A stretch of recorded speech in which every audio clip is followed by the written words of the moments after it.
Everyone, it's Sal Grohl from ReMax Elite. I'm one of the broker owners here today, and I have the privilege of sitting next to Mike Daniels, one of our young buck rock stars in Brooklyn, at the Bay Ridge office, right? The Bay Ridge office, yes. All right, so listen, thank you for taking the time. I know you're busy. Yeah. And I know you traveled all this way from Bay Ridge, sat in traffic. When you said far, I didn't realize far. There's a whole different world out here, right? Yes. Okay, so let's get right into it. Okay. How long have you been a realtor now?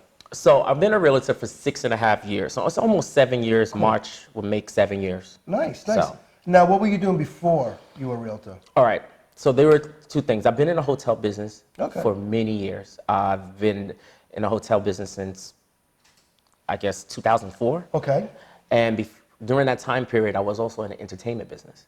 Wow. So I was a manager and agent. I was a booker for like Black Eyed Peas, Maroon 5. No way. I didn't even know that. Yeah. I was the booker for CeeLo Green. I booked them at colleges. That's what I did. Nice. And then got a little bit burnt out from dealing with entertainment and egos. Mm-hmm. I went into hotels. It was a little bit more laid back. I wanted to know more about the service. Okay. And being more of service. Right. And I've been in hotels. So you've always been interacting with people. Yeah. All different types of personalities. In the entertainment business, right? Yeah. You can honestly say you've met lots of different personalities. Some tough ones, easy ones, strong ones. Yeah. Right? Kind of like real estate. Yeah. I mean, you have to deal with, you get to learn over time, you get to learn how to deal with all the different, they say there are about 12 different personalities out there. You met them all. And I met them all. Maybe even the 13th one you met. Yeah. Okay, so how did you come across the idea of becoming a realtor? Well, it's an interesting story. We all have different issues and problems that run in our families. Oh, and sure. Addiction is one of them in my family. And I didn't realize at the time that I had a problem that also you have to admit to yourself that you have a problem. Sure. And, my job, there was like a drinking issue and it was other. The entertainment industry, right? It increased, but also I came from a family of addicted behavior personalities. So I was sent to rehab. And when I was sent to rehab in 2014, I was inspired. I was sent in Pennsylvania. And in Pennsylvania, you're like in an enclosed community, right. Sober living. So that inspired me that I said one day my goal was to do a sober living community or help with health and wellness and dealing with substance abuse users. That's beautiful. And once I left rehab, I went ahead and got my license because I've been sober for many years now. Good for you. So I went ahead and got my license. And then, I said, it's time to work towards my goal. It was a little tough in the beginning because I wasn't doing sales. What were you doing? I was doing rentals. Okay. And then I still was on my job. Right. So, in order for you to do what you did to manifest your dreams, I think sales was the best avenue, but I didn't find that out until later on. Later on. Yeah.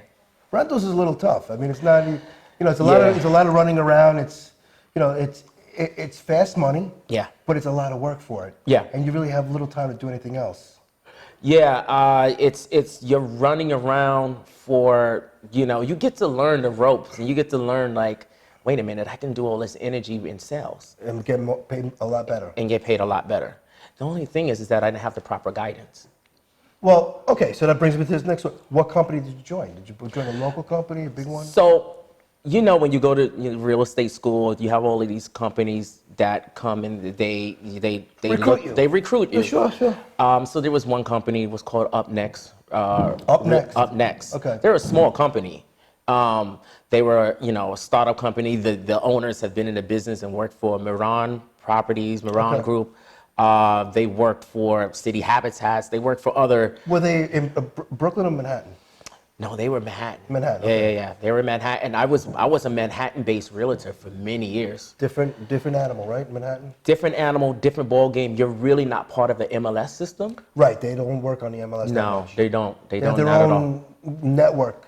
They don't need the MLS. Yeah, they're part of ReMax. Right. But ReMax is not the MLS that the way we have. The way we use it in Staten Island, Brooklyn, Queens. Yeah.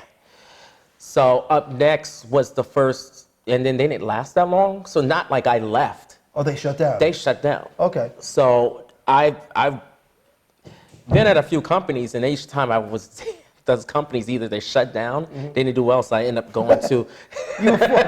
It wasn't like, okay, you know, someone look at my resume and they're like, you've been at numerous companies, and it was because the companies didn't last, not because I just left. Right. You were following a dream. Yeah. And they kept on quitting on that dream. Yeah, exactly. All right. So when I met you, what company were you at? When you met me, I was at Oxford Property Group. They were, I think at the time, the reason why I joined Oxford, they were I had enough experience in the business to pay a desk fee. Okay. So, you know, when you offer a desk fee to most new agents, they pretty much don't recommend a new agent to do a desk fee because you have to learn the ropes. Yes. You have to have courage, confidence in dealing with how to advertise, how to market the listing. You just don't. When you're paying a desk fee, you're your own business person. Yeah. I mean, legitimately, you're a business person. You have your bills, you have your marketing, and you're making money. Yeah. You have your expenses, and a lot of agents struggle with that. You know, do I have to pay that? Yeah. But they don't realize that when you start paying a desk fee, you're keeping a tremendous amount of business for your commission for yourself. Yeah. So, you know, when I was at Oxford, I was 100%. Which is fine. 100% is fine. 100% of your commission. But if you're getting 100% and you want to be, you know, the best buyer agent or listing agent, they didn't have like a coach there. And Well, there was no incentive because they were not making any money if you accepted desk fee. I mean, or you know, if you have like, how could they? They keep bringing in like, you know, there's one moment you have 400 agents, then the next moment you have 600 agents. Right. How do they have time? So it was like a to factory. really, basically. Like a factory. You know, and Manhattan is pretty, you know, it's ran like most Manhattan brokerages are ran that way. Run that way. Yeah. Not that personal type of touch. Not really. So it was very interesting how we met, right? Yeah, yeah. So I remember that it was. I think it's still out the social media channel. Was it Clubhouse? It was Clubhouse. Okay, yeah. So yeah, it was Clubhouse. I Yeah. just opened up, and I remember somebody in our company that I'm friendly with. He says, "Jump on this. We're gonna be a bunch of realtors from all over the country." Yeah. And I jumped on, and we had some nice conversations. I was talking to people, realtors from all over the country, actually all over the world. There was a couple guys from France. Yes. Yes. And you were on there. Yeah. And Michael Astigar. right. Yeah. Michael Astigar. Yeah. And I remember, Mike, you kept on engaging with me, and I remember there was a certain curiosity that you had about ReMax. You know, and you knew that was the broker at the time, and. But I was more curious about sales. Right. And I know that ReMax, they're known for their sales. Correct. Yeah. They're not really known for rentals. No. So we have a rental department, but we lead in sales. right, you know, right. transactions. And I've done sales transactions, but I represented the buyer. Yeah. I wasn't the listing agent. Yeah. And then I needed more experience as a listing agent. Right. And I wasn't getting anywhere else. Right. So you heard the frustration in my voice. I did, and that's when I told you to make that phone call. And then you told me, like, listen, I think what you said was, you know, something about taking a leap of faith and in jumping. It was like you either have to sacrifice and take that jump. You said something to me on that call in the room. And even though I know I've read books that talked about take a leap of faith, but it was good to hear it from someone and say, you know what, this might be and it was in the middle of the pandemic. It's the heart of the pandemic. And, but I didn't care because I realized that pandemic or not, you can still make money. Absolutely. You know? And so it was inspiring to me that I said, you know what, why not? Why not try and interview and speak to someone else who have the expertise, who has a growing business? And I was just curious. I think that curiosity is what really led me to you guys. And a couple days later, I met you in the Bay Ridge office. Yeah. And I remember I was with Joe and Rob, my partners. And we were quickly impressed with you. You know, you well-dressed like you are now, well-spoken. Yeah. And you knew what you wanted. You just needed the tools to be provided for you. Yeah. You know, and I remember when you left, you know, as we say goodbye, you said you'll be hearing from me soon. Yeah. And about a day later, 2 days later, we did. Yeah, no, I was excited. When you start a new venture or you start on a new journey, it's always going to be a little bit, you're going to have a little bit of the nervousness. Yeah, sure. And that's just in anything. It doesn't matter if you have experience or not. You have the best singers and entertainers, and they're nervous every time they do a new stage performance. Right. It's just the same thing. Over and over again, right? But I think it was more of taking that leap of faith. And you did. And that is what stuck with me, and I did it. And okay, so what's the first thing you could say that when you joined us and saw the brand, the ReMax, what makes ReMax different from the companies that you were with? Well, that's a funny thing. I'll just say this. I've seen ReMax for many years. Sure. I've seen ReMax, the brand, for many years. Yeah. I always thought that I didn't want to be part of a commercialized brand. That was the first initial thought, right? Right. So, you have everybody has prejudgments before you jump in. Right. Whether you meet a person or you go into another business or a company or you're in a group, you're always going to have these preconceived notions about, I don't want to be part of that because it's too commercial or whatever it is. Well, I know that ReMax has been around forever and they're worldwide. And I said, you know what? If those agents who don't know as half as what I do and they work for Douglas Elliman or they work for Braunhammer Stevens or Cochran Group, the brand is what helps them. Absolutely. Even though they don't have that much experience. Right. So I said, what ReMax to me was like, you know what? This might be the perfect place for me to jump in because they have a brand, they're known worldwide. So if I needed to speak to clients as a listing agent and they like me as a person, it's a win-win. Absolutely. So basically I had to really think about it and switch my thoughts and think about it from that angle. Yeah, I mean, I always say when you work for a company like ReMax, half the battle is taken away because you don't have to explain your company anymore. Exactly. You walk in, I'm ReMax. Yeah. So the majority of people know, all right, ReMax, big real estate company. They care about you. Right. They want to know me about Exactly. me. So all you need to worry about is Yeah. selling yourself, showing them what kind of realtor you are. Yeah. Not selling the company, then moving on to you. Yeah. It could be exhausting, That's what I did for all these years. Yeah. I've been, I go to an appointment, even as dealing with rentals and dealing with landlords and getting that exclusive. I never even heard of this company. It's like you always have to explain, give a presentation on a company, and then you have to present yourself. With ReMax, I don't need to give a presentation on a company. Yeah, I can talk about the numbers though. Yeah, exactly. And the numbers Speak for themselves. Right. Right. And all it matters at the end of the day is if they want to work with me or not. So you joined us, you quickly fit in. Everybody loves you. I keep hearing that. Everybody enjoys. There's a rumor that when food is serving. we take out the food and like, Mike's on his way. Listen, it's like going to like an Italian dinner, every 12 o'clock afternoon in Bay Ridge. And I was like, I didn't get this at the other. It's like, it feels at home to me. And that's what I was gonna say. So that atmosphere that we have is like home. Yeah. People bring in food. We have drinks together. You don't have any drinks together, with us, but right. we talk, we socialize. Yeah. And we all care about each other. It's true. There is no backstabbing. There's no like favoritism. It's just the people who's been in the business for 30, 40 years. Right. So they have a built-in business. That's right. They have a built-in referral business. They don't backstabbing. No. But if you work in the city, it's always got to watch your back. Yeah, it's competition. It's different culture. It's a different culture. Okay. Yeah. So business-wise, how are we doing this year? I mean, I'm hearing. I would say, I'll say this. I have 4 listings. Since I joined in April, a month after that, I got my first listing. And Joe Agnabini, he's a really great coach. He does a mentoring. He's a mentorship, but he's a great coach. I know how to speak to people, but there are steps that I never learned. Right. Like, there's door knocking, there's, the way you speak to people over the phone, there's FISBOs. I'll tell you this, over the years, I've never really mastered FSBOs until I came here. Mostly all my listings are FSBOs. Wow.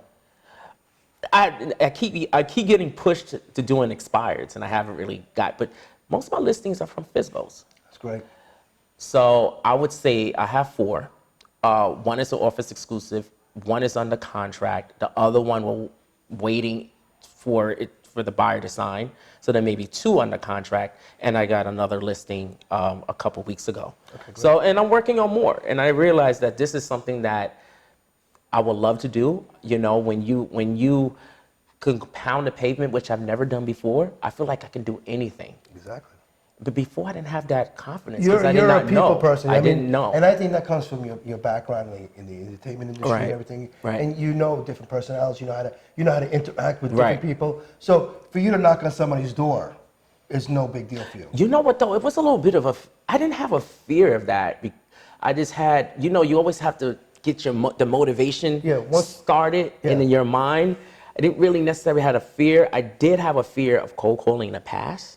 And I know that we're on you know, whatever the ban is right now. But the thing is that I got over that fear 2 years ago when I started cold calling landlords. Right. So I was like, if I can cold call landlords, I can cold call homeowners. Absolutely. So the fear wasn't there. It's just getting up the motivation to be consistent. Correct. As long as you're consistent, I said, well, I'm my own downfall. Because if I'm not consistent, I'm not producing. It's a ratio. It really is. It's like how many calls it takes to get an appointment. How many appointments does it take to get a listing? It's how many listings to get to close. Right. Like if you do 50 calls and you say, okay, you got 1 appointment, you've won because you got one. But if you don't make any calls that day or knock any doors that day, say like you have nothing going for you, no job, no money, whatever. What are you going to do? Well, you're going to go pound the pavement. You're going to knock on those doors. Exactly. And so because I didn't have that part of my system or my formula, but now I have it, I can just do that. Right. And then that's my foundation right here. So I feel like ReMax have really helped me fine tune my foundation. Okay, great. We're going to wrap it up with this question. Okay. 5 years. We're going to jump 5 years into the future.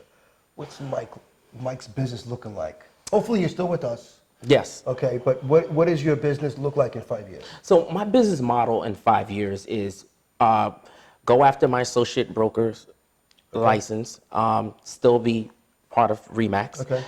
Because to have my own brokerage is not something that this is just the foundation, right? So my goal is to be a general contractor, GC of my own projects, flipping homes, doing the Airbnb because I have experience in hotels. Looking in Pennsylvania, looking state to state, but my sales is just my foundation of what I can do with that. Nice. So, and then as I accumulated enough assets, then I'll look into developing that sober living community and you know, health and wellness. Helping you know, people. where I what was the original plan of why I got into real estate. Full circle. Yeah. You came in for that reason. You're gonna go back there. Help out. Yeah. That's very nice. I love it. Yeah, thank you. Listen, I know you're going to reach those goals. And it's going to be a joy for me, Joe and Rob, to witness this. It's very exciting to see this happening right now with you. Yeah, thank you. You know, I mean, you went to a whole different area. You left the city. Yeah. You left the rental market. And you know what? You just hit the pavement. You pound on those doors. You make those calls, and it's paying off. And we're seeing it. Yeah. We're seeing it. And it usually what takes people a couple of years, you have already accomplished already, which we love to see. So the goals that you set in front of you, the foundation that you need, you're going to get it.